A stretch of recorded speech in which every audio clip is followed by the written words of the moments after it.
Sabi po ng preamble ng Philippine Constitution, we, the sovereign Filipino people, imploring the aid of Almighty God in order to build a just and humane society and establish a government that shall embody our ideals and aspirations, promote the common good, conserve and develop our patrimony, and secure to ourselves and our posterity the blessing of independence and democracy under the rule of law, a regime of truth, justice, freedom, love, equality, peace, do ordain and promulgate this Constitution.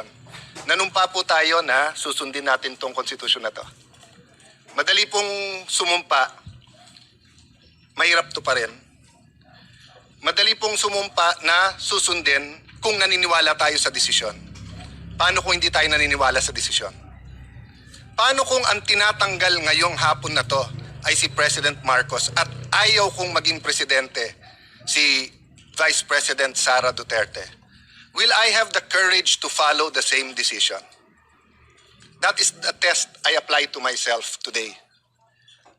Tinignan ko po ang Supreme Court decision, solid po. Hindi nito inaalis ang kapangyarihan sa House to initiate impeachment. February 6 po, sigurado yan. In fact, before February 6, may Quadcom na, magiging Glorieta na yan soon. Tuloy-tuloy po yan, yung mga investigasyon na yon, kasi ganun ang politika sa Pilipinas. I hope yung sa baha, imbestigahan din. I hope yung sa corruption, sa smuggling, sa karami-rami nating utang, not only this administration, last administration, 10 administrations. We in this room are all for accountability, but tama yung Supreme Court sa tamang panahon, tamang proseso. Jeremiah 29:11 tells us, "For I know the plans I have for you, plans to prosper you and not to harm you, plans to give you hope and a future." Plano ng Diyos, pagpalain tayo. Pero plano ng Diyos, durugin tayo. So, I remember this episode, I think it was in Twilight Zone, and it was also many times portrayed on television. What if nakilala mo si Hitler when he was 6 years old or when he was a baby? Papatayin mo ba siya? I think even sa psychology or philosophy classes, tinatanong to ng mga professors, what if you had that unique opportunity, nakatabi mo si Hitler nung 6 years old siya, papatayin mo ba siya? Ang hirap sagutin nun. Of course, for us who believe that thou shall not murder, ang sagot madali. What if you could have prevented such fire of fascism that it actually swept, kung hindi ako nagkakamali, nag-Time Magazine of the Year pa si Hitler. I wonder what our answer is. But I know my answer here today. If you kill Hitler when you are 6 years old, if you justify the ends by the means, you will create more Hitlers. So if the Vice President is guilty, dapat po siya ay i-impeach.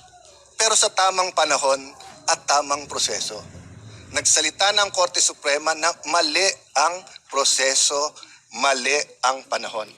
But yun po, Mr. President, sana kung ano ang discussion since February 5 dito na nakatuon kay Vice President Sara Duterte, sana kung sino ang guilty sa mga baha, ganun din tayo.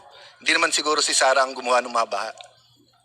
Sana po kung ano ang cause ng pagkabansot or stunting yung corruption, ganun din. Araw-araw talagang wag natin tantanan. Lastly, Mr. President, may I make an appeal to the media, our friends, the vloggers, yung iba nandito, political analysts, advocates, school deans, etc. Nakalagay kasi dito, we all agree on a regime of truth. Parati na lang ang vloggers ang nasasabihan na fake news. Alam niyo po, marami tayong political analyst ngayon. Di naman sila analyst eh. Ang ibig sabihin ng analyst provides objective, non-partisan, data-driven explanation of political events, systems, and trends. Ang ibig sabihin naman ng advocate, champions a specific cause, policy, or interest group to influence public opinion and policy decision. Mo na lang. Pero mag-a-appear ka sa TV, magpapa-interview ka, sasabihin mo political analyst. Pero gusto mo lang, bata mo maging presidente, nililito mo pa ang tao eh. Ganun din po. Ilan beses kami binugbog dito nung iba na ang sabi, bawal daw ang isang senator judge na mag-move to dismiss. Pero sila din ngayon ang nagsasabi sa mga senator judge, mag-MR kayo sa Supreme Court.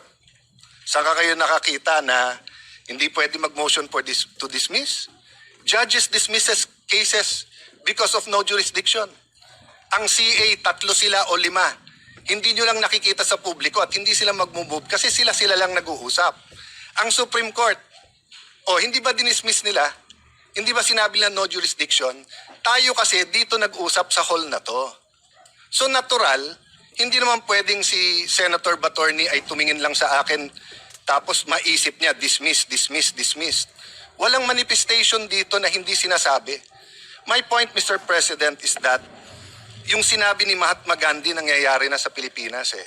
Sabi ni Mahatma Gandhi, if it's an eye for an eye, the whole world will go blind. Let's make our stand.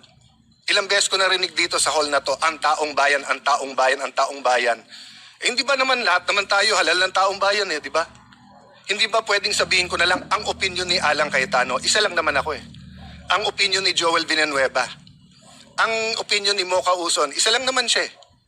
Pero yung sabihin ko sa inyo, guys, ang opinion ng civil society, ang opinion ng masa, ang opinion ng taong bayan, dapat makonvict. Are we not overstepping and are we not confusing rather than enlightening our political processes? Yes, you might think this is a different Alan Cayetano from the impeachment of President Estrada, impeachment of President Arroyo, impeachment of yung hindi natuloy na impeachment kay CJ Davide, sa impeachment ni CJ Corona. But aren't we supposed to be wiser? At hindi ba tama naman yung sinabi ng Supreme Court? Dapat may impeachment pero hindi dapat gamitin ito ng magkalaban lang sa politika. Ayaw natin maging presidente si Vice President Sara, talunin nyo na lang sa 2028.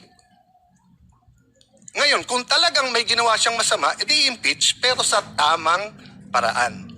I apologize if I'm emotional on this issue, but hindi tayo makawala eh. Ang daming mas importanteng issue, pero nakapako tayo sa issue na to. Thank you, dear colleagues, and thank you to the Filipino people for the opportunity to share my thoughts on this. So I vote for the motion of Senator Marcoleta.